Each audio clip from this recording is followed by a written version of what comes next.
There are existing authoritarians and there are wannabe authoritarians, and especially where you have a strong electorate that's willing to stand up. They need to look at this and see what hubris can do. That you just become complacent, you give in to cronyism and corruption, and overlook the fact that, hey, the voters at some point may have something to say about this. And you may in the future be held accountable unless you move to one of the Seychelles Islands. Happy Friday, everyone, and welcome to another episode of Global Power Shifts. We have an interesting one lined up for you today. We're going to be looking at life after Orbán, so Hungary's reset and the road ahead. And we have a special guest on the show today, a returning guest. That's Ambassador Tibor Nagy, who was actually born in Hungary, arrived in the US in the 1950s as a political refugee, and spent more than 30 years with the US Foreign Service. His final role was as acting Undersecretary of State for Management in the second Trump administration, and he retired, I believe, about a year ago. I want to start from the very beginning. We got into some of this on our previous podcast, which looked at Ethiopia, but take me back to the moment where you left Hungary in the 1950s and how that changed your life, and what sort of goes through your head now as you're witnessing the country of your birth go through this political transition, which is quite significant. Yeah, our leaving Hungary, but first, thanks so much for having me, Jim. Always a delight to be on your show. For us, leaving Hungary was not a choice. It was mandated because my dad, colonel, youngest colonel in the Hungarian army, was responsible for the engineering in Budapest, and he had been in political prison once before. Thank God Stalin died, so his friend became defense minister. He was let out before his execution. But during the revolution, the Hungarian army, I think to a person, went with the revolution. And my dad used his forces during the brief time that the country was free, 23 days, I think, to actually open up some of the underground political prisons in Budapest. So when the Soviets came in and en masse and retook the country, it was only going to be a matter literally of days before the secret police showed up to take him away, and for sure he was going to be executed. That was confirmed after the wall came down and the records were made available. He in fact was tried for treason and condemned to death in absentia. So we had no choice. We had to leave Hungary, arrived in Austria penniless, not speaking the language. And I don't know if I told you before, but I personally, as a little kid, had such a wonderful experience at the American Embassy in Vienna that I decided at the time that if God allows me to ever make it to the United States, that my dream was to become an American diplomat like the wonderful people who I met there. And it turned out that the person who processed us was a very young Hank Cohen, who then went on to become Assistant Secretary of State for Africa before I became that. So, talk about closing the loop. Strange things happen in the world. Yeah, and that's exactly what happened to you. Obviously, you ended up spending, I guess, the majority of your career as a diplomat in Africa, but never serving as a diplomat to Hungary. Was that ever a goal of yours? Actually, since a lot of my service was during communist times, it would have been impossible because of the blackmail factor. It was basically my dad and I who left Hungary. My family remained. They're still there. I visit them every year. My wife and I have gone to Hungary, I don't know how many times, but we go every single year. And Lord willing, we'll be going again in a couple of months. And I guess you very proudly consider yourself to be a Hungarian American, correct? Absolutely. Hungarian American. I also have a Hungarian passport now because after a certain age, if you have a Hungarian, citizenship, then you get to ride all the public transport free of charge and free entry into all the museums. So it makes it great. And Yeah, and it doesn't conflict with being a U.S. diplomat either. No, no. You The wrote that deal this. is though, Mhm, if I'm in official service, then there's a form we sign saying do not use, i.e., you do mhm, not use any other citizenship that you have. right. No, that's clear. It makes sense. I want to talk about this election in particular. I believe you wrote that it should be read as a vote against Orban more than one for Magyar. In your view, what was it that finally broke Orban's 16-year grip on power? Again, looking at it as a Hungarian from inside, as opposed to one of the analysts from outside, yeah, the policies were nuanced, but the fundamental issue was, we say that power corrupts and absolute power corrupts absolutely. And I think the Hungarian voters were just sick and tired of what I call the stench, the corruption, people getting rich, the hypocrisy, some of the scandals that hit the regime. So I think that the electorate was very, very, just ready to move on. But the problem had been during these elections that there had really not been a strong opponent. You've had numerous people, usually running against Orban from the left, but the Orban government was extremely adept at neutralizing that kind of opposition. They really did not know how to deal with Peter Magyar, who was coming at him, kind of as a party insider who had been with Fidesz a long time, knew how the party worked, knew what was under all the rocks. A lot of those scandals came out over the last couple of years, and if you look at the map of how the election turned out, the areas that voted for Orban, interestingly enough, were basically districts along the Hungarian borders, because a lot of those people have family. Because after World War I, Hungary lost 2/3 of its territory. And so the borders around Hungary all have very high concentrations of Hungarians living there. So I think that there the Orbán government still maintained a certain amount of string, but inside, away from the border, I think there was only one electoral district that voted for Orbán instead of for Peter Magyar. So the corruption had a lot to do with it. And then, close before the election, interestingly enough, uh, the story came out about Orban's phone call with Putin, where he compared, what was Hungary to a mouse and Russia to a lion. And he basically told Putin that, I am at your service. And that kind of coincided with another leaked phone call. Allegedly, the Hungarian foreign minister was at a EU, I think it was an EU meeting. That during the breaks he was regularly telephoning Russian Foreign Minister Lavrov and telling him everything that was going on in the meeting. So, that kind of sycophancy towards Russia just goes all over the Hungarian electorate, because, even young Hungarians have in their DNA this anti-Russian feeling, going back to the time Hungary was literally a colony of the Soviet Union and the brutality of the communist regime. I mean, Orban himself, when he started out, on the eve of the end of the Iron Curtain, he was very anti-Russian. Mhm. He basically, his slogan of the time was "Russians go home," kind of thing, and his evolution from being a very strong anti-Russian patriot to being a Putin apologist and a Trojan Mm, horse inside of the EU, I know went all over the Hungarian electorate. mm.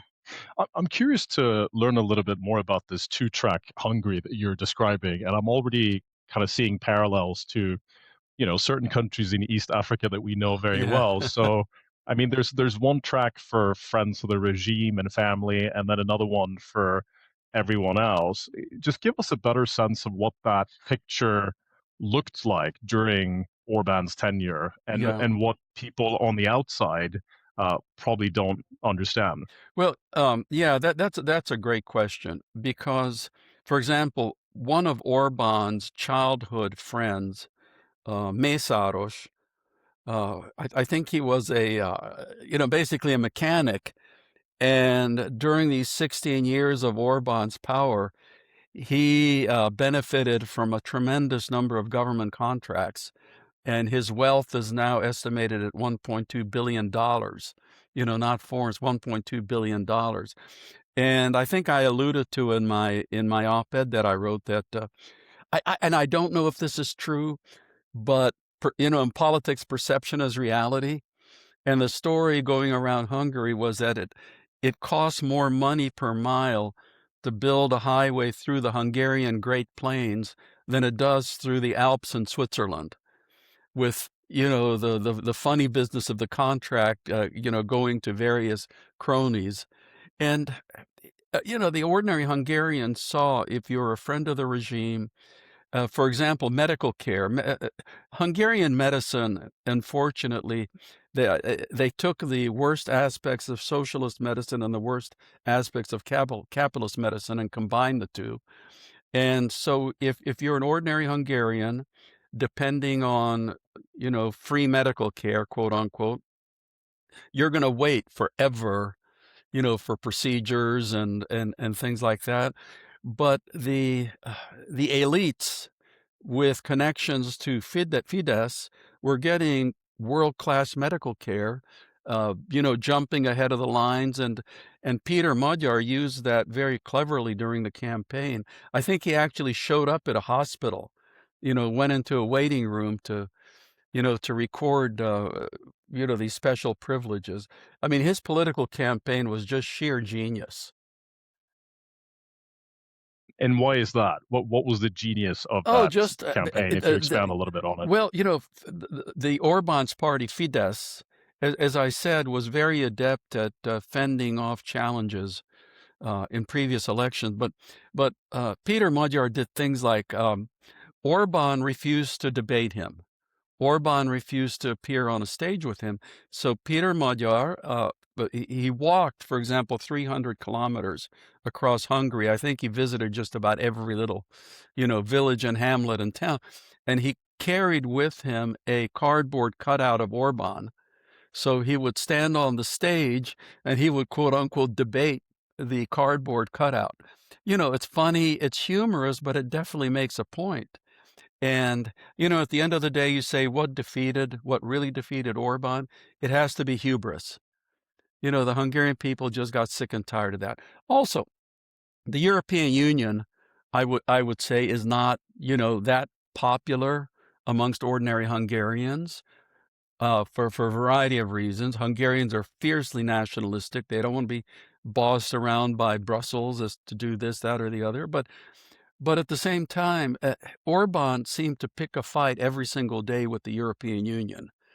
And the European Union held back funds that were supposed to come to Hungary, quite a significant amount of funds. I forgot, how many billions of euros it was. And I think the Hungarian people just got tired of that constant bickering and, nonstop fighting. It's like, Orbán picked a fight every day with somebody, whether it was Zelensky or the European Union. And these kind of extreme policies, I think, are going to be very well moderated, during the upcoming administration. So, I mean, the Hungarian people just they were sick of it all. They were sick of the drama. They were sick of the corruption, the sleaze, and there was quite a bit of sleaze too. Peter Magyar himself was formally married. As I said, he was a party insider. He had been with Fidesz a long time, but he was married to the... That's the ruling party. Yeah, the ruling party. Or the previous ruling party. Yeah, yeah. But he was married to the former Minister of Justice, and Judit Varga. And there was a scandal involving her, and the president of Hungary at the time was Katalin Novak, having to do with covering up a sexual abuse scandal at a state orphanage. The head, a superintendent of the orphanage, allegedly abused some of the children, and the deputy to the orphanage tried to cover it up by getting the victims to withdraw their complaints. The person was convicted, but the Minister of Justice and the President of Hungary signed a pardon. When that was publicized, it was a huge, huge scandal against the ruling party, Fidesz. Peter Magyar and Minister Varga had divorced, I think, the year before. And, again, Peter Magyar had kind of an insider's look at those kinds of things. But there were a couple of other scandals which just would make, the scandal sheets look great. So my understanding is that Peter Magyar now has this 2/3 majority, which is the exact same instrument that Orbán used for state capture. Mm-hmm. What prevents him from sort of going down in a similar direction? We've talked about corruption and rule of law. It's clear that he has a different stance when it comes to those things, but his politics don't seem that different. Yeah. In some ways. Well, here's the thing. First of all, yeah, he has 2/3 majority, and it's a unicameral parliament, so just one house in parliament. The president, Tamás Súlyog, is a Fidesz person. Under Hungary's system, the president can veto acts of the assembly. The first time, he can send it back to the parliament. He cannot veto it again, or he can send it to the Constitutional Court. Now, rest assured, the Constitutional Court is packed right now with Orbán's cronies, but the parliament, with its 2/3 majority, can also change the Constitutional Court. So the current president, I think, can delay at the most, the things that Peter Magyar wants to do. On the policies themselves, I think the clearest distinction is going to be this aura of corruption and, nepotism, favoritism, cronyism, whatever you want to call it, things that you and I know very, very well from Africa, very well. And, Magyar is going to be under a microscope because he said that he's going to do these things. He's going to be totally the opposite. He's going to go after the people, who stole and benefited illegally. So the Hungarian people will be very eagerly looking to see what will happen. But as far as no, go ahead. I was going to talk about the policies. Yeah, I was going to say that it was quite striking seeing him on state television, actually threatening to shut down the very same channel that he was being interviewed on. And I think this will take us to sort of the direction that you probably wanted to go in. And I'm interested. It's been more than 15 years under this system, and the Orbán machine is bigger than Orbán himself at this point. So it's contracts, it's courts, it's media licenses, tax authorities, and sort of a business class that's built on regime loyalty. So how do you take a country like Hungary and bring it back into more of a liberal European style democracy, quote unquote, that actually sits comfortably within the European Union? Yeah, Jim, you and I think, both know the African proverb that when elephants fight, the grass dies. Hungary, throughout its history, has been the grass. The elephants have been at various times the Austrians, the Turks, the Soviets, the Germans. So Hungarians tend to be very practical. I think an awful lot of the, the people, professionals in government, like weather vanes. The wind blows from one direction, then it blows from the other direction. So I think a lot of people will be flexible and will very eagerly go with the new regime, until things change in a different direction. I mean, the state media, they need to be embarrassed, because I believe that, during Orbán's time, he basically captured all the media. The radio, TV were absolutely in his pocket. I think there was maybe one independent TV channel that was owned by Germans, so he couldn't screw around with that as much. And I think the state media refused to even interview Magyar. The only Exactly. the only way he showed up on state media was being lambasted for, being a crony of Ukrainian President Zelensky or George Soros, who has been the boogeyman of the Orbán regime for more than a decade. So Hmm. yeah, he's gonna absolutely probably clean house at the state media and things like that. But that's how it goes. Do you think the European Union, so Brussels, do they have a sense of who Magyar really is and the type of policies that he's likely to undertake? Yeah, I think they do, because for a while Magyar was a member of the European Parliament. And his party, the TISA party, which again had a very interesting birth and evolution, is part of one of the, I think it's part of the European People's Party group in the European Parliament, which is kind of the moderate, right of center grouping. So yeah, I think they have an expectation from the EU's point of view.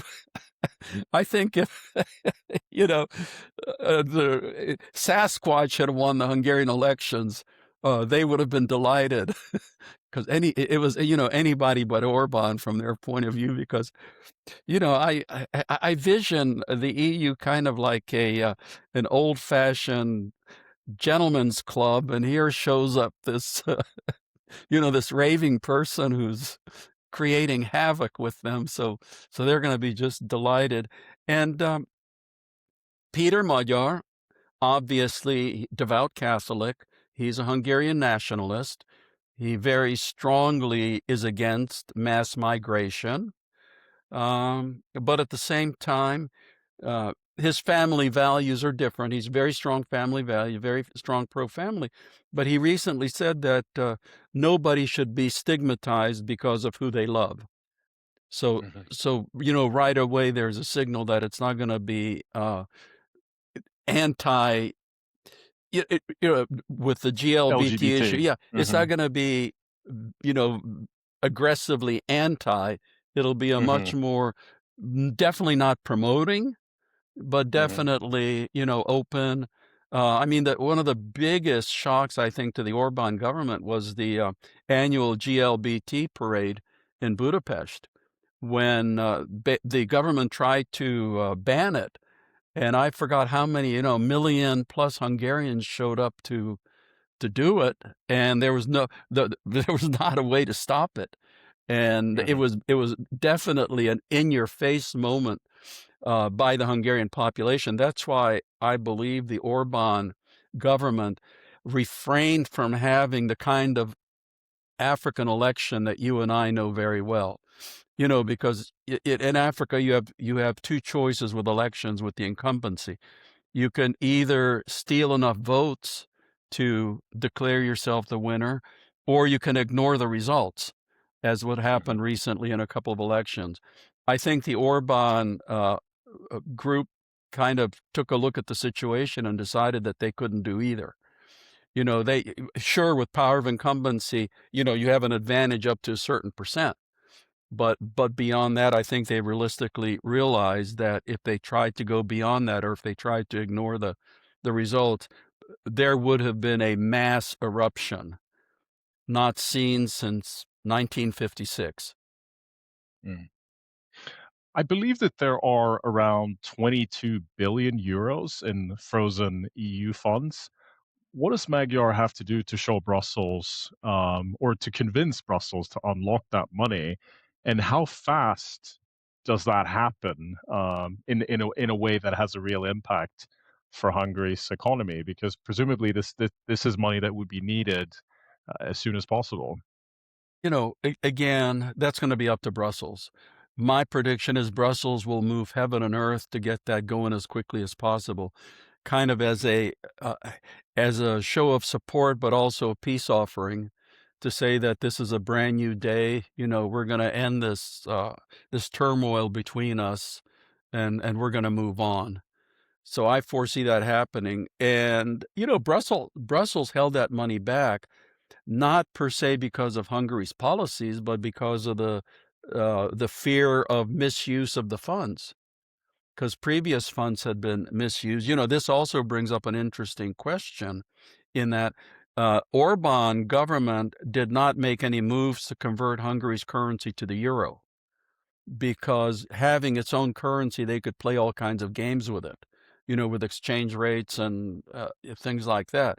Now, Peter Magyar may very well make moves to bring Hungary also into the euro system, which immediately, would instill much more auditing, much more, observation from Brussels as to the fiscal and economic policies of the country. That's quite interesting because I mean, obviously, I'm half Swedish, and Sweden never joined the euro, and it was quite a good tool actually to be able to control its own Yeah. currency.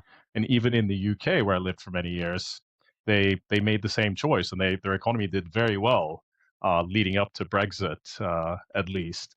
I want to talk about the fact that Trump, not only had a good relationship with Orban, was a fan, as it were, but even had JD Vance Yeah. essentially campaign for Orban. And you saw all these synergies between the sort of MAGA ecosystem and Orban. Orban felt like a European mascot for them in a sense. Magyar obviously won despite all of this. What does that mean for Trump and for Vance? How does that make them look? Well, Does it matter? again, Hungarians being very practical people. Peter Magyar understands the necessity of having great relations with the U.S. His policies are not going to alienate the White House. As a matter of fact, they fit in with a lot of the White House priorities. Uh, Mhm. as you mentioned, the relationship between Trump and Orbán was more personal than policy oriented. It was, in my view, a huge mistake to actually personally embrace Orbán. I can imagine how we would feel if the president of Hungary came over here and campaigned, just before the vote in a U.S. election. Mhm. In many respects, I think it was counterproductive, because again, Hungarians don't care, who's going to come over and campaign. They make up their own minds. It's not. I couldn't believe that the Trump administration actually did that, because, if they had asked me, which they didn't, I would have told them, please don't do that, because if you put your ear to the ground, you can see which way the train's going, and it's a matter of reading the room correctly, which they just didn't do. Mm. On the Kremlin, you referenced that alleged Russian black ops, I believe. You Yeah. reference ops that had backfired, and a leaked Orban Putin phone call that probably cost or helped, uh, at the very least, Orban lose the vote. What does Moscow do now that its most reliable partner in the EU that has vetoed many things within Brussels that hasn't served Russian interests? Now that that's gone, what does that mean for Putin? And do you see any direct impact in terms of Ukraine and funding for the war in Ukraine? Yeah, what's going to happen? It's not going to be a fawning relationship, obviously, between Budapest and Moscow, but it's going to be a correct relationship, because, like it or not, Hungary depends on Russia for its energy supplies. It was permitted to maintain getting its energy from Russia. So, excuse me. So that's going to go on, and also, your listeners should realize that Hungary has intrinsic friction with Ukraine. I mentioned earlier that after World War I, much of Hungary's territory, two-thirds territory, and one-third of the population was taken over by countries which were created by the Treaty of Trianon. And there is, on the Hungarian border with Ukraine, there's a significant Hungarian minority that lives in Ukraine. And Ukrainian language policies, which I know Ukraine really targeted as Russian speakers, not its but it also impacted the Hungarian speakers, so that This is in the Hungary western side of Ukraine, correct? yeah, the western side of Ukraine. So the Hungarian government, irrespective of of prime minister or uh, president, has seen problematic relations with Ukraine. So that remains. So Hungary's not going to embrace and jump up and down and be a champion for Ukraine, but at the same time, Hungary also, I think, Magyar will realize that it doesn't do any good to try to hold up aid for Ukraine that the rest of the EU wants to give. So I think that that will be subdued. But the Russian relationship has to remain correct. It's not going to turn hostile, and it's not going to be Peter Magyar refusing to take phone calls from Russia or anything like that. But it's certainly not going to be fawning and sycophantic like the previous Hmm. relationship was. Hmm. China is a major investor in Hungary, and my understanding is that a lot of BYD's battery supply chain for Europe sits at least partly on Hungarian soil. Magyar has said that he wants to make more transparent Yeah. deals or ensure that deals are more transparent going forward. Do you think Beijing has reason to worry, or is this Yeah. just a cosmetic No, element? no. The Chinese were very practical people. They'll work with, as we've seen in Africa. They'll work with anybody that comes along. And China uses Hungary kind of as their entree into the European Union, along with I think Slovakia, where China has built some car factories. In Hungary, it's battery factories. As we know, China, unfortunately, is a world leader in electric vehicles and in battery technology. So that's going to go on, but it's a very I was going to say bizarre that China builds and a couple of other countries have built these gigantic battery factories, but they don't employ Hungarians so much. Yeah, Hungarians, especially talented Hungarians, I think the number is like 700,000 Hungarians work and live outside of Hungary. Most of them in the countries that are very close, like Austria. I think there's 100 and plus thousand, or maybe even 200,000 Hungarian, and a lot of them commute daily from Hungary to their day jobs in Austria and back, and then in Germany. So you have all of these Hungarians working around Europe. So these factories have had to import workers, mostly from Vietnam, the Philippines, India, into Hungary. So I think there's up to like 200,000 uh, guest workers working at these factories. And Hungarians, being very protective of their nationality, their culture, their language, that was also an irritant. It wasn't a deal breaker per se, but it was definitely an irritant. So you have this bizarre situation of Hungarians leaving Hungary to work and having to bring in, workers from Asia to to to staff the factories. Hmm. In your op-ed that you wrote recently, you said that, quote, arrogant authoritarian wannabes of all political stripes around the Yeah. world should pay attention to the election in Hungary. Do you want to expand on that a little bit? Well, you and I both know we can look around the world. There are existing authoritarians and there are wannabe authoritarians, and especially where you have a strong electorate that's willing to stand up. They need to look at this and see what hubris can do. That you just become complacent, you give in to cronyism and corruption, and overlook the fact that, hey, the voters at some point may have something to say about this.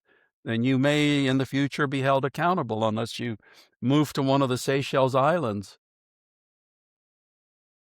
And do you see there being any specific takeaways for audiences in the Gulf, Washington, maybe Africa specifically? I think on Africa you alluded to it, but why should they be paying attention to Hungary? Well, because what goes around comes around. Things like that can happen. I mean, if you can manipulate elections to your heart's desire, like happened in Cameroon and Tanzania, okay, that's one thing. But if you're living in a country where elections are still reasonably secure and democratic, then watch out, because it definitely was a voters tsunami in Hungary that outsiders were surprised. I think people living in Hungary were expecting that. Ambassador, before I let you go, I want to spend a few minutes on the Horn of Africa. Obviously, it's a region that we're both connected to and that we watch very closely. It was interesting this week to see reporting from the Wall Street Journal saying that the Trump administration apparently is exploring lifting sanctions on Eritrea, and the timing of this is interesting as well, given the sort of disruption that we're seeing with the Strait of Hormuz. How do you read all of this? Yeah, Is it a coherent Red Sea strategy? yeah. Here's the deal, Jim. I think every U.S. administration has tried to normalize relations with Eritrea. During Trump 1, when I was Assistant Secretary of State, I did my best. I went to Asmara, sat down with them. I even said publicly, I think in Senate testimony, that the goal of the United States of America is to have the same positive relations with Eritrea that we have with Ethiopia.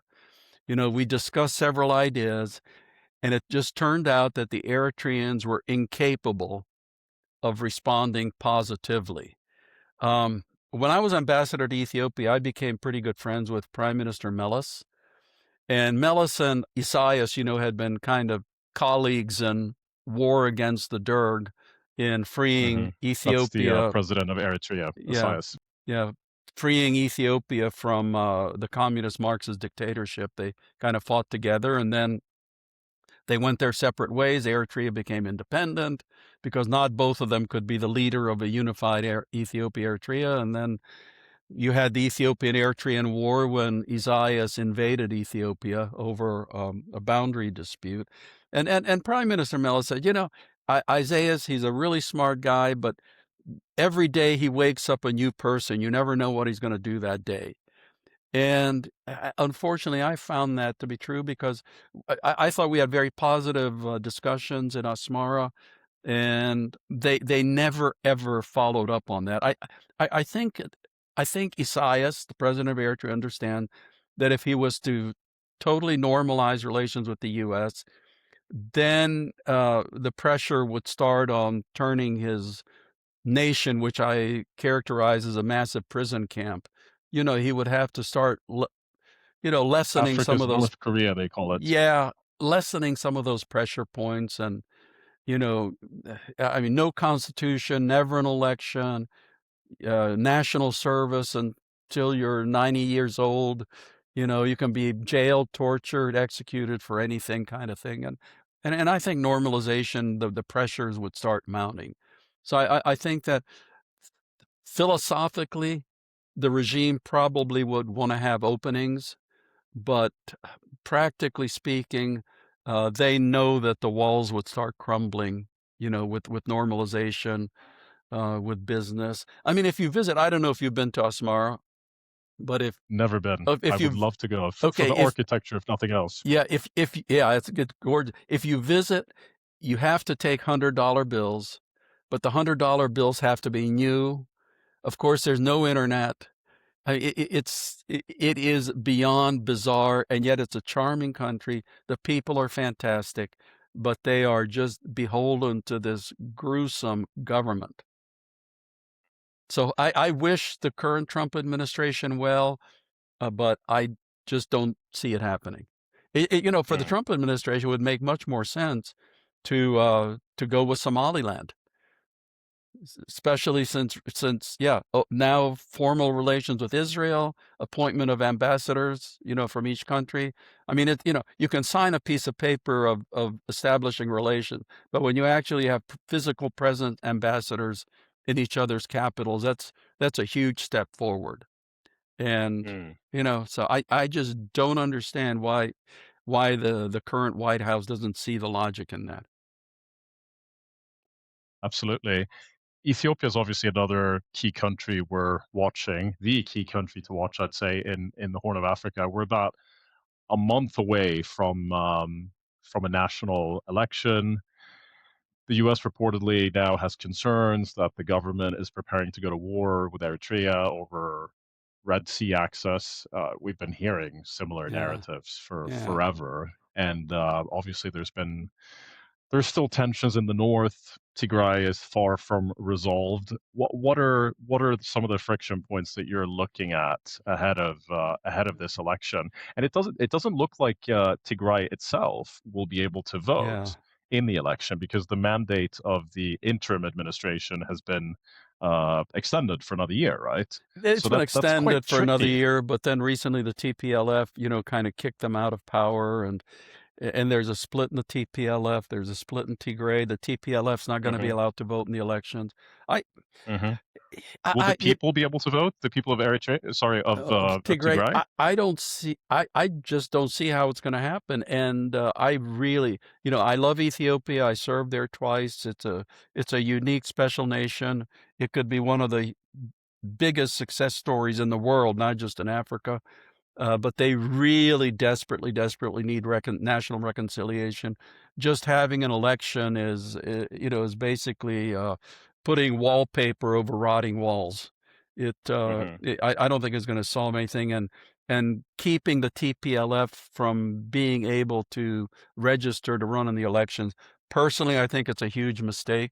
We, the United States, made a horrendous mistake when we toppled Saddam Hussein, of doing away with the party, because it was ingrained into the nation.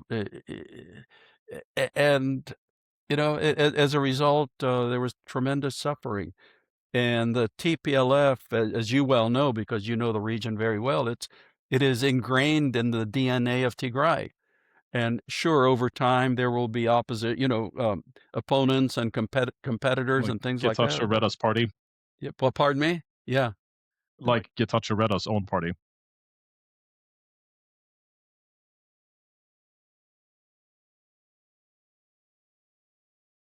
Hmm. Would you go as far as saying that the national elections, the federal election, will not be credible if Tigray is not able to participate? Well, they might be credible in a a large part of Ethiopia, but obviously, if Tigray is not allowed to participate, that's a huge defect. Hmm. I'm just sorry And that it's going in this direction, because I said recently that there's two Ethiopias. There's the Ethiopia that outside world and outside investors see, which is quite mm, positive. Good news, good news. But then there's the Ethiopia that's inside, that really has a lot of fractures which are needless, because the government, if you remember, the government, when the Abiy government came to power, it was hugely popular. Everybody wanted it to succeed. It was going in a great direction, and now you have all of these fissures in Amhara, fissures in Tigray, certain fissures still in Oromia. yeah, absolutely. One of the key things the government has been doing, whether you believe it or not, is focusing on this national reconciliation process. I think there is a recognition within the government that this is something that's needed to hold the country together. Obviously, they've been traveling the regions, talking to people, not just to promote, I guess, healing after the war in Tigray, but to figure out how Ethiopians themselves see the future of the country. Is the federalist system itself the issue here? Because That's that's what I'm hearing from people. Yeah, that's a huge, huge question, a huge issue, and that's obviously something that the Ethiopians themselves are going to have to deal with.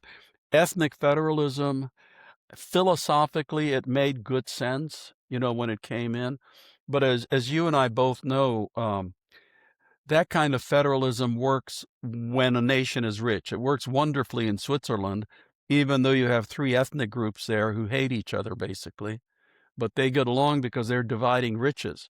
When you have the same system where people are having to divide poverty, and fight for the scraps, then it doesn't work so well. So Ethiopia's tried the unitary state during the emperor. It was basically a unitary state with the princes, the Rosses, in control of certain areas. It was, to a certain extent, unitary and feudal, in some respects. Then you went to the Marxist dictatorship again, which tried very strong unitary control, centralized control. That didn't work well either. Then you tried the ethnic federalism. Part of the problem may be the citizenship rules, that each of the states, establish their own citizenship rules, and whether you can be a citizen of that state, what's required. So, yeah, the system obviously needs some revision, but again, I mean, that has to be the Ethiopian people, and however they do it, the bottom line has to be that the people themselves see it as legitimate and credible. If you had one message for the government, and it's twofold, for the government, but also for the people ahead of the election, what would that be? If you Wow. could speak directly to the Well, government. yeah, if I could speak directly to the government, I would say to please make the election as universal as possible and give every single Ethiopian a real opportunity to vote, but not just to vote, but to have a real choice of their own desire. And if there's a party they want to vote for, do everything possible to legitimize that party. Excellent. And to the people. Wow. I hate to say patience. Mhm. The only thing I can It's say getting to the old. people is that at the end of the day, all people in every country must remember that the country belongs to them, and the government is their servant and their steward. It's the state does not belong to the leadership; it belongs to the people. I think that's very well said. And I mean, it applies across board, whether we're talking about Ethiopia or Hungary, both Yeah. two countries that you're watching very closely. Ambassador Tibor Nagy, I really appreciate your time. Thanks for coming back to GPS. Obviously, hope to have you back on again in the future. And to our listeners and our viewers, do follow Global Power Shift on YouTube, Spotify, and Apple Podcasts. And we'll see you again soon. Thanks, Jim, and Goodbye. keep doing what you're doing.